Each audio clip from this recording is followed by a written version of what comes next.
नमस्कार प्रेक्षकांनो, पुन्हा एकदा तुमचं आपल्या चॅनलमध्ये स्वागत आहे. तर कला आणि अद्वैत यांचं मकर संक्रांतीचा कार्यक्रम हा खूप छान पद्धतीने पार पडलेला असतो. तर पुढे काय काय होते ते आपण पाहूया आजच्या रिव्ह्यूमध्ये.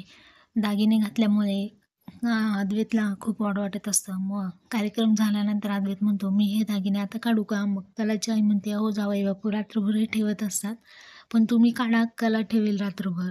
मग असं हे संभाषण सुरू असतं. मग कला म्हणते, "काय गं आई, त्यांनी काढलेत, मी पण काढणार." मग पुढे आपण दुसरीकडे आपण पाहतो, की रोहिणी सरोजला म्हणते, "वहिनी, आपल्यासमोरच ही मुलगी अद्वैतला टाचेखाली ठेवते. बघ, बघ, बघ तिची लक्षणं काही ठीक आहेत का?" असं म्हणून ती सरोजला भडकवण्याचा प्रयत्न हा नेहमीच करत असते. मग त्यावरती सरोज म्हणते, की "गप्प बस गं जरा रोहिणी. तुला जे दिसते तेच मलाही दिसते. देवाने डोळे मलाही दिलेत. तुझी नसती कॉमेंट्री नको आहे मला इथं."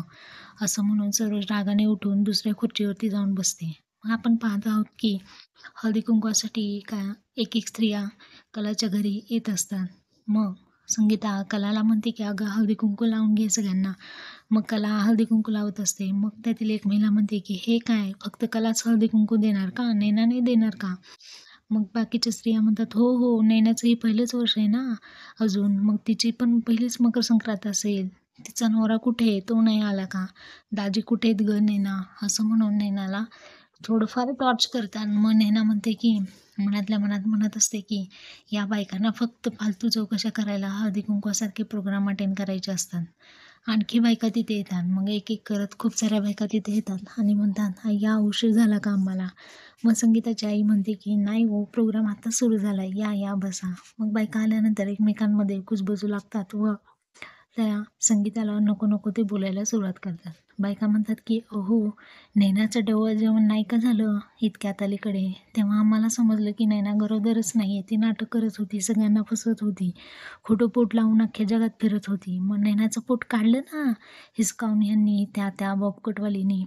अहो, तेव्हा तोंड लपवायची वेळ आलेली ना या चांदेकरवरती." मग पुढे त्या बायका म्हणतात, की "खऱ्यांच्या मुलींनी लाज आणली म्हणजे?" संगीताची आई म्हणते, की "अहो दामलेबाई, 1 मिनिट ऐकता का जरा?" रडवलेला चेहरा करून ती तिला थांबवण्याचा प्रयत्न करत असते. परंतु पुढे दामलेबाई म्हणते, की का ऐकून घेऊ आम्ही? तू शांत बस. तूच ऐकून घे आमचं. आतापर्यंत तर खूप पुढंच होती. खूप नाच होता तुला. माझ्या मुली करून. जास्त काय आकाशात झेपच घेतली आहे तुझ्या या मुलींनी." मग एक महिला म्हणते, "हो ना, बघावे तेव्हा खऱ्यांचे संस्कार, आमचे संस्कार. माझ्या मुली अशा, माझ्या मुली तशा. आमचे संस्कार, हाच आमचा खरा दागिना." पुढे बायका म्हणतात, की "कुठे मग तो दागिना? मोडला की काय? चांदेकरांशी चोरी जुळवायला तुझी लाजसुद्धा सोडली होती तू." पुढे नंतर त्या बायका नयनाला म्हणतात, की "तू तर गरोदरपणाचं नाटक केलंच. तुझं काय करावं, काय नाही करावं, कौतुक करावं तितकं कमीच आहे." मग पुढे नैना उठून म्हणते, की "ओ दामले काकू, तुम्ही गप्प बसा. एकतर हा आमचा फॅमिलीचा मॅटर आहे. तुमचा काय संबंध आहे? तुम्ही प्रश्न विचारायचं काही एक गरज नाही आहे. जशी मी सगळ्यांची फसवणूक केली आहे ना, तशीच माझी देखील फसवणूक झालेली आहे. तर ती म्हणजे खुद्द माझ्या नवऱ्याकडून, राहुलकडून." मग बायका एकमेकांकडे पाहतात. मग इतक्यात रोहिणीलाही खूप राग आलेला असतो. मग रोहिणी म्हणते, "शट अप नैना, हीच सवय आहे हिची. हिच्यावर काही प्रकरण शेकलं ना, की लगेच दुसऱ्यावर ढकलते. फसवणूक होताना तू काय दूधकोळी होतीस का? तुला काय नाही समजलं का तेव्हा? तूच त्याच्या नावाचा उपयोग करून फायदा करून घेतलास." पुढे बायका म्हणतात, "हो, हो, अगदी बरोबर आहे. तिची लग्नाआधीची थेरं तर सगळी आम्हाला माहिती आहे. तिने काय केलं, काय नाही केलं. ती अगोदरपासूनच खूप लाडवलेली होती. हे सगळं संगीतामुळं झालंय." बायका आता संगीतावरती बोट ठेवू लागतात.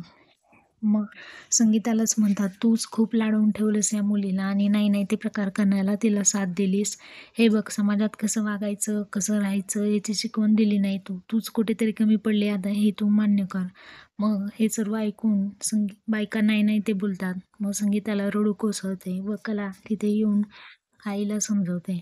मग इतक्यात हे सर्व अद्वैत देखील ऐकत असतो. मग अद्वैत पुढे येऊन म्हणतो, की "मुलं चुकतात ह्यात आई-बाबांचा काय दोष आहे?